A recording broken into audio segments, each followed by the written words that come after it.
स्वागत है आपका आपके अपने YouTube चैनल त्यागराज में। मैं संजीव कुमार जीएस का एक टॉपिक आपके सामने लेकर आया हूं और मैं इसकी स्ट्रेटजी पर डिस्कस करना चाहता हूं। मैं आपको इस तरीके से इंटर रिलेट करना सिखाना चाहता हूं एक टॉपिक कि कैसे आप टॉपिक ज्योग्राफी का है उसे हिस्ट्री से कैसे रिलेट करें और उसे पॉलिटी से कैसे रिलेट करें। और इसके साथ साथ हम उस बात पर भी ध्यान रखेंगे कि कैसे हमारी ओल्ड नॉलेज न्यू नॉलेज के साथ ऐड होती है। थोड़ा आपको पता है, थोड़ा मैं आपको बताऊंगा, तो आपका एक टॉपिक कंप्लीट हो जाएगा। निश्चित तौर पर आप कोई ना कोई क्वेश्चन, चाहे वो हिस्ट्री के माध्यम से हो, चाहे ज्योग्राफी के या पॉलिटी के, आप एक क्वेश्चन अपना बिल्कुल पक्का है सुनिश्चित कर सकते हैं। आप ध्यान दें। देखिए, आपकी ओल्ड नॉलेज ये है कि आप जानते हैं कि भारत में वर्तमान में राज्यों की संख्या 28 है और यूटी मतलब केंद्र शासित प्रदेश देश में इस टाइम 8 है। ये आपकी ओल्ड नॉलेज है, राइट।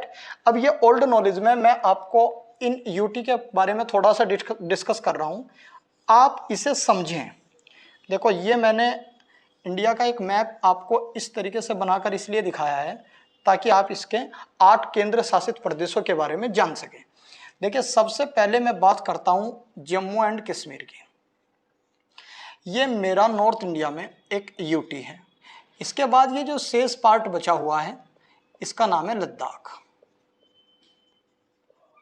एक बात ध्यान रखना कि लद्दाख में ये वाला पोर्शन हमारा पाक ऑक्यूपाइड कश्मीर, पाक अधिकृत कश्मीर, अक्साई चीन, ये वाला हिस्सा हमारे हाथ में नहीं है, हमारी इंडियन आर्मी इस पर डेप्यूटेड नहीं है।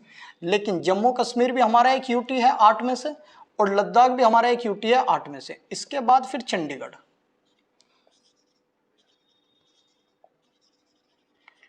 और फिर इधर दिल्ली। तो देखिए, लद्दाख, जम्मू कश्मीर 1, लद्दाख 2, चंडीगढ़ 3 और दिल्ली 4 के बाद 5वां नंबर ये केरल में एक आइलैंड हमारा ऐसे यहाँ पड़ा हुआ है जिसका नाम है लक्षद्वीप। ये हमारा 5वां है। 6ठा हमारा अंडमान निकोबार, अंडमान निकोबार 6ठे नंबर का है। अब बहुत ध्यान से सुनिएगा कि एक हमारा राज्य केरल है, एक ये तमिलनाडु है और एक ये कभी आंध्र प्रदेश था, लेकिन इससे हमने ऐसे आंध्र प्रदेश से तेलंगाना को अलग कर लिया। ये आंध्र प्रदेश है। आंध्र प्रदेश में एक जिला है यानम। कहाँ है ये? आंध्र प्रदेश में। एक जिला पुदुचेरी, ये कहाँ है? तमिलनाडु में। और एक जिला कराईकल, ये कहाँ है? तमिलनाडु में। और एक जिला यही लिख देता हूँ माहे, माहे कहाँ है? केरल में। ये 4 जिले जो मैंने आपके लिखे हैं 3 राज्यों में जो फैले हुए हैं, इन सबको जोड़कर ही बनता है पांडिचेरी, जिसे हम कहते हैं पुदुचेरी। ये मेरा या हमारा 7वां केंद्र शासित प्रदेश है। 4 जिले हैं, 3 राज्यों में हैं। इसके बाद आप ये देखिए कि ये दमन है, ये दीव है, ये दीव है, ये दमन है और ये दादर नागर हवेली है। ये दमन, ये इधर दीव और ये दादर नागर हवेली। हालांकि ये कभी दमन दीव एक अलग केंद्र शासित प्रदेश था और दादर नागर हवेली एक अलग, लेकिन 2020 में इन्हें मर्ज कर दिया गया और इन्हें संयुक्त रूप से भारत का हम 8वां केंद्र शासित प्रदेश मान लेते हैं। तो हमने बात कर ली, ये हमारा जियोग्राफी का पोर्शन तैयार हो गया और हमने ये बात कर ली कि भारत में 8 केंद्र शासित प्रदेश हैं और 28 राज्य हैं। 8 केंद्र शासित प्रदेशों को हमने बता भी दिया कि नॉर्थ इंडिया में 4 हैं, जम्मू कश्मीर 1, लद्दाख 2, चंडीगढ़ 3 और दिल्ली 4। इसके बाद 5वां लक्षद्वीप, 6ठा अंडमान निकोबार जो बंगाल की खाड़ी में है, 7वां मैंने ये बताया कि 7वां पांडिचेरी है जिसके 4 जिले हैं और 3 राज्यों में फैले हुए हैं। 3 राज्य कौन से? आंध्र प्रदेश में इसका यानम जिला, तमिलनाडु में पांडिचेरी और कराईकाल जिला और केरल राज्य में इसका माहे जिला। इन चारों जिलों को अगर मिलाएं तो पांडिचेरी, दादर नागर हवेली और दमन दीव, इन्हें अगर मिलाएं तो फिर बनता है 8वां। लेकिन यह बात जान लेनी चाहिए कि दमन व दीव दोनों गुजरात में है और दादर नागर हवेली गुजरात और महाराष्ट्र की बाउंड्री पर है। और दादर नागर हवेली समुद्री बीच से नहीं लगता, दमन और दीव दोनों समुद्री तट पर स्थित हैं। तो ये हमारी बात हुई ज्योग्राफी की, ये हमने बात कर ली ज्योग्राफी की। अब मैं आपसे छोटी सी बात करता हूँ हिस्ट्री के बारे में। अगर मैं इसी टॉपिक को हिस्ट्री से रिलेट करूँ तो मैं ये बताना चाहता हूँ कि 1953 में एक राज्य पुनर्गठन आयोग आया और इसने अपनी रिपोर्ट दी और 1956 में राज्य पुनर्गठन अधिनियम के तहत ये कहा गया कि भारत में जो स्टेट्स हैं, राज्य हैं, वो 14 हैं और जो यूटी हैं वो 6 हैं। तो ये हमारी सिचुएशन 1956 में थी। ये हिस्टोरी का पार्ट है, इसी को मैं हिस्ट्री में कैसे ले जा रहा हूँ। अब मैं बात करता हूँ सन 2000 में। तो 14 राज्य के बाद फिर हमारे सन 2000 में हमने देखा 2000 में हमारा 2000 में जो स्कोर था वो ये था कि स्टेट हमारे हैं 25 और यूटी हमारे हैं 7। अब ये 25 से कैसे बढ़ने शुरू हुए ये देखते हैं। 1 नवंबर 2000 को हमने अपना 26वां राज्य डेवलप किया और ये 26वां राज्य जो डेवलप किया ये राज्य हमारा कौन सा था? छत्तीसगढ़। और छत्तीसगढ़ हमने किससे अलग किया? एमपी से, मध्य प्रदेश से। इसके बाद आप ध्यान रखें कि दूसरा 9 नवंबर 2000 में हमने 27वां राज्य अपना डेवलप किया जिसका नाम है उत्तराखंड और उत्तराखंड को हमने यूपी से अलग किया। इसके बाद 15 नवंबर 2000 में फिर हमने अपना 28वां राज्य डेवलप किया और जिसका नाम हमने रखा झारखंड और झारखंड को हमने बिहार से अलग किया। तो देखिए मैं 2000 की स्थिति फिर आपको बता देता हूँ। ये 1990 की स्थिति हम मान लेंगे, ये 2000 की स्थिति ये रही कि अब हमारे यहाँ स्टेट की संख्या बढ़कर 25 + 3 28 हो गई और यूटी की संख्या वही 7 रही। फिर एक बड़ा बदलाव किया गया। यह बदलाव कब हुआ? 2 जून 2014 में फिर बदलाव हुआ। इसमें क्या हुआ कि एक 28वां राज्य 29वां राज्य हमारा फिर बना जिसका नाम हम रखते हैं तेलंगाना। और ये तेलंगाना राज्य हमारा किससे बना? आंध्र प्रदेश से। फिर इसके बाद फिर परिवर्तन हुआ, यानी कि 2014 में हमने देख लिया कि अब राज्यों की संख्या, जो स्टेट हैं उनकी संख्या बढ़कर अब 29 हो गई और यूटी जो हैं वो 7 ही रहे। अब क्या हुआ कि 2019 में बीजेपी गवर्नमेंट ने अपना जम्मू कश्मीर राज्य काट दिया, यानी कि J&K राज्य को पुनर्गठित किया। पुनर्गठित करने से हमने इस अपने राज्य को संघ राज्य में कन्वर्ट किया। संघ राज्य मतलब यूटी में कन्वर्ट किया। तो हमारे 28 राज्य में से एक राज्य कम हो गया, तो राज्य हमारे कितने पहुंच गए? 29 राज्य में से एक राज्य कम हो गया तो कितने पहुंच गए?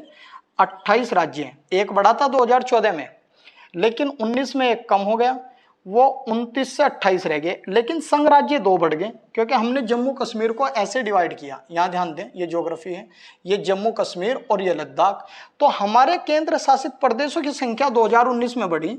तो मैं ये कहना चाहता हूँ कि जो यूटी हैं वो 7 + 2 होगी, यानी कि 9। अब यहाँ तक मैं ये कह रहा हूँ कि ये जो प्रावधान है, ये प्रावधान हमारा 2019 में है। यहाँ मैं स्टेट जो देख रहा हूँ वो 28 और जो यूटी देख रहा हूँ वो 9 हो गए। लेकिन मैं ये भी आपसे क्वेश्चन कर रहा हूँ कि इस टाइम कितने हैं? 8 हैं। आप आंसर दे रहे हैं कि इस टाइम तो यूटी 8 है, लेकिन 2019 में यूटी 9 थे। लेकिन ये प्रावधान जो था, ये प्रावधान जो किया गया 2019 में, इसकी डेट थी 31 अक्टूबर 2019। अब ये 31 अक्टूबर 2019 को सरदार वल्लभ भाई पटेल की जयंती पर हमने जम्मू कश्मीर का पुनर्गठन किया और राज्य की जगह इसे 2 संघ राज्यों में कन्वर्ट कर दिया। पहले ये राज्य था 29 राज्य थे, एक माइनस किया 28 हो गए। लेकिन यूटी हमारी 7 थी, प्लस 2 इसलिए करनी पड़ी क्योंकि जम्मू कश्मीर और लद्दाख इसमें ऐड हो गए। लेकिन ये प्रावधान केवल 3 ही माह रहा। जैसे ही आया 26 जनवरी 2020, अब इसमें क्या कर दिया गया कि जो ये यूटी है हमारी, दमन दीव तथा दादर नागर हवेली, इनको मर्ज कर दिया गया। इसीलिए हमें एक यूटी माइनस करनी पड़ी और हमारे पास जो केंद्र शासित प्रदेश हैं उनकी संख्या घटकर 8 हो गई, क्योंकि हमने 2 यूटी को एक जगह मर्ज कर दिया। और आज का मतलब 12 मई 2023 में इंडिया में जो स्टेट हैं उनकी संख्या 28 है और जो यूटी हैं उनकी संख्या 8 है। तो मैंने ये बात पूरी तरह प्रूफ कर दी। लगभग 23-24 वर्षों का जो इतिहास रहा है वो मैंने आपको दिखा दिया। और इसे दिखाने का जो मेरा रीज़न ये था ताकि आप इस चीज़ को इससे रिलेट कर पाएँ, ताकि आप ये देख पाएँ कि जम्मू कश्मीर आज केवल सिर्फ पाकिस्तान से लगता है। अब जम्मू कश्मीर ना ही अफगानिस्तान से लगता है और ना ही चाइना से। ये ज्योग्राफी है। प्रावधान जो पढ़ रहे हैं वो आप यहाँ पढ़ रहे हैं 31 अक्टूबर 2019 को, ये हिस्ट्री है। अब अगर मैं पॉलिटी आपको बताऊं इसमें, तो पॉलिटी के अकॉर्डिंग आप देखिए भारतीय संविधान में कैसे चेंज हुआ। तो ये जितने भी ज्योग्राफी के अकॉर्डिंग चेंज हुए या जितना भी इतिहास बना, सब इसकी वजह से हुआ है, क्योंकि भारतीय संविधान का भाग 1 पार्ट 1 जिसमें आर्टिकल्स दिए गए हैं, आर्टिकल 1 to 4, 1 से 4 तक के आर्टिकल्स का ये काम है। जैसे मैं आर्टिकल 1 की बात करता हूँ, तो आर्टिकल 1 में ये डिफाइन किया गया है कि वर्तमान में भारत में कितने स्टेट हैं और कितनी यूटी हैं। ये आप जानते भी हैं कि 28 स्टेट हैं और 8 यूटी हैं, टोटल स्टेट 36 हैं। लेकिन ये जो बार बार परिवर्तन हुआ, ये परिवर्तन तो करना पड़ा होगा ना। जब हमने दादर नागर हवेली को, दमन दीव को मर्ज किया, तब भी एक केंद्र शासित प्रदेश घटाना पड़ा। जब हमने ये आंध्र प्रदेश है इससे तेलंगाना को अलग किया, तब भी हमने अपने राज्यों की संख्या 29 से घटाकर 28 की थी। यही मैं आपको बताना चाह रहा हूँ कि ये जो चेंज आर्टिकल 1 में बार बार करना पड़ रहा है, इसके लिए आर्टिकल 2 और आर्टिकल 3 का भी एक रोल है। लेकिन अगर वन लाइन आप मेरे से पूछते हैं तो वन लाइन एक छोटी सी बात यह है कि इसे हमेशा प्रवेश पढ़ें। मैं बताऊंगा प्रवेश क्या है, और इसे हमेशा निर्माण। प्रवेश और निर्माण ये कहता है कि संघ में यानी कि भारत में नए राज्य का प्रवेश, नए राज्य का प्रवेश नए भूभाग को अर्जित करके होगा। और यह आर्टिकल यह कहता है कि नए राज्य का निर्माण वर्तमान भूभाग में बदलाव से होगा। तो आप मुझे ये बताएं कि हमने जो तेलंगाना को आंध्र प्रदेश से अलग किया वो आर्टिकल 2 से किया है या आर्टिकल 3 से? तो आप निश्चित तौर पर कहेंगे कि आर्टिकल 3 से हुआ है, क्योंकि हमने वर्तमान राज्य के भूभाग में ही तो चेंज किया है। हमने जम्मू कश्मीर और लद्दाख 2 केंद्र शासित प्रदेश बनाए और जम्मू कश्मीर को पुनर्गठित किया। तो ये निर्माण ही तो किया है। प्रवेश कब होगा? जैसे प्रवेश हमने कभी किया था, ये सिक्किम है, और सिक्किम को हमने 36 अबेटमेंट 1975 में 36वें संविधान संशोधन से हमने सिक्किम को भारत राज्य में या भारत संघ में ये प्रवेश कराया था। प्रवेश तभी होगा जब नया भूभाग अर्जित करेंगे। मैं एक छोटी सी आपको और व्याख्या कर देता हूं कि मान लीजिए सिंध प्रांत है पाकिस्तान का, और इसे हम ऐड करके 29वां स्टेट बनाएं, तो ये 29वां स्टेट भारत संघ में प्रवेश हुआ है। इसका निर्माण नहीं, निर्माण वर्तमान भूभाग में होगा। एक छोटी सी बात और बता दूं, आर्टिकल 1 में जो ये दिया हुआ है कि भारत में 28 स्टेट और 8 जो हैं यूटी होंगे, ये बहुत ध्यान से समझें। इसमें यह भी दिया गया है कि भारत अर्थात इंडिया राज्यों का संघ होगा। यानी कि इसका क्वेश्चन क्या आता है? इसका क्वेश्चन आता है कि भारतीय संविधान में भारत को कितने नामों से डिफाइन किया गया? तो आपको ये निश्चित तौर पर पता हो कि भारत अर्थात इंडिया अर्थात दो नामों से डिफाइन किया गया है।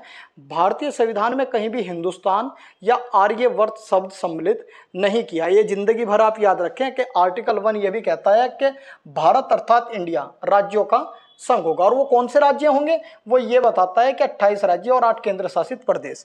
एक छोटी सी बात मैं और बता देता हूं कि आर्टिकल 368 यानी कि संविधान संशोधन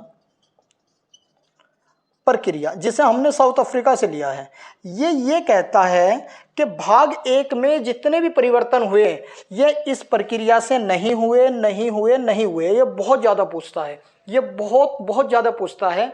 भारतीय संविधान के पार्ट 1 में कोई भी परिवर्तन आर्टिकल 368 में दी गई संविधान संशोधन की प्रक्रिया के द्वारा नहीं होते। ये सिंपल वे में होते हैं, इन्हें सिर्फ संसद कर सकती है, जबकि संविधान संशोधन प्रक्रिया के लिए संसद के साथ आधे से अधिक विधानसभाओं से भी पास होना अनिवार्य है। तो यहीं मैं अपने टॉपिक को खत्म करता हूं। मैं ये बता चुका आपको कि नए नाम, अगर उत्तराखंड का नाम उत्तराखंड रखा गया उत्तरांचल से, ये भी आर्टिकल 3 से, सीमाओं में परिवर्तन आर्टिकल 3 से, क्षेत्रफल में परिवर्तन आर्टिकल 3 से, लेकिन प्रवेश केवल आर्टिकल 2 से। तो आपने ये देखा कि कैसे सब्जेक्ट का कॉम्बिनेशन होता है, कैसे ज्योग्राफी से हिस्ट्री और हिस्ट्री से हम पॉलिटी पढ़ते हैं। इसे बोलते हैं सब्जेक्ट में इंटरकनेक्टिंग करना, इन्हें बोलते हैं सम्मिलित करना। मैंने आपको थोड़ा सा हिस्ट्री बताया, थोड़ा ज्योग्राफी और थोड़ा सा पॉलिटी। यही मैं अपनी क्लास को रोक रहा हूँ। Thank you so much.